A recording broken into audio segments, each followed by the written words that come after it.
দখল, অবহেলা ও অব্যবস্থাপনায় নাটোর শহরের বঙ্গজল এলাকায় অবস্থিত রানী ভবানীর রাজবাড়িটি জৌলুস হারাচ্ছে। এ নিয়ে আরো জানাতে সরাসরি যুক্ত হচ্ছেন সহকর্মী মামুন খান। মামুন, ঐতিহাসিক স্থাপনায় অবৈধ দখলদারের উচ্ছেদের জন্য কর্তৃপক্ষ কি কোনো পদক্ষেপ নিয়েছেন? কি বলছেন স্থানীয়রা, জানাবেন।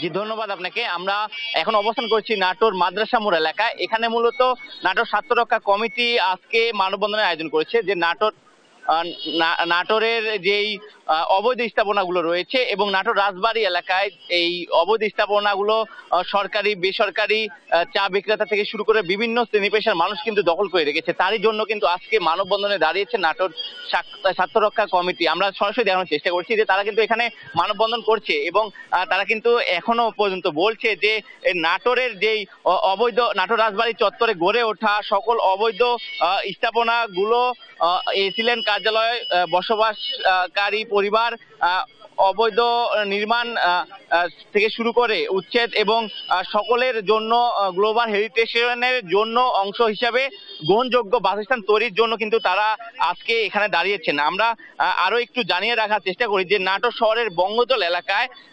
1706 সাল থেকে 1710 সাল পর্যন্ত 120 একর জায়গায় নির্মিত হয় রানী ভবানী রাজবাড়ি বা নাটোর রাজবাড়ি।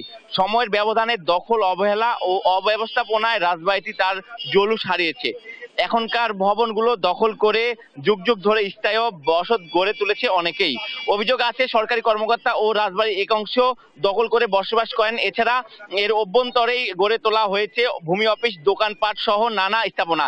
ইতিহাস স্থাপনার অবৈধ দখলদারদের উচ্ছেদের দাবিতে কিন্তু আজকে মানববন্ধন করছে নাটোর স্বাস্থ্য রক্ষা কমিটি। আমি যদি একটু নাটোর স্বাস্থ্য রক্ষা কমিটির যিনি দায়িত্বে রয়েছেন তার সাথে একটু কথা বলার চেষ্টা করি। আচ্ছা, কেন আজকে এখানে দাঁড়িয়েছেন আপনি? অর্ধে বঙ্গেশ্বরী রানী ভবানীর স্মৃতি বিজড়িত নাটোর রাজবাড়ি আজকে ধ্বংসে পরিণত হয়েছে। একসময় নাটোর থেকেই রানী ভবানী কিন্তু অর্ধ বাংলা শাসন করত। একসময় নাটোর ছিল রাজশাহী জেলার সদর, কিন্তু কালের বিবর্তনে আজকে নাটোর কিন্তু আপনার রাজশাহী ডিভিশনের মধ্যে সবচেয়ে অবহেলিত একটি জনপদে পরিণত হয়েছে। আজকে নাটোর রাজবাড়ি রক্ষায় যদি কার্যকর পদক্ষেপ গ্রহণ করা না হয়, তাহলে হয়তো যে কালের বিভিন্ন ঘটনার সাক্ষী নাটোর রাজবাড়ি হয়তো ধ্বংসের মুখে পতিত হবে। আজকে আমরা নাটোর রাজবাড়িতে দেখতে পাচ্ছি শতবর্ষিক গাছগুলো কিভাবে ভেঙে পড়ছে। আমরা কিন্তু কোটি টাকা দিয়েও এই ধরনের গাছকে আর পুনর্জীবিত করতে পারবো না। নাটোর রাজবাড়ির রক্ষার্থে প্রশাসন থেকে শুরু করে সংশ্লিষ্ট কর্তৃপক্ষ সকলকেই আমাদের সোচ্চার হতে হবে, দাবি তুলতে হবে, আওয়াজ তুলতে হবে। ধন্যবাদ। একটি পূর্ণাঙ্গ হেরিটেজ হোটেল রূপান্তরের আমরা একটি প্রস্তাবনা উপস্থাপন করেছি।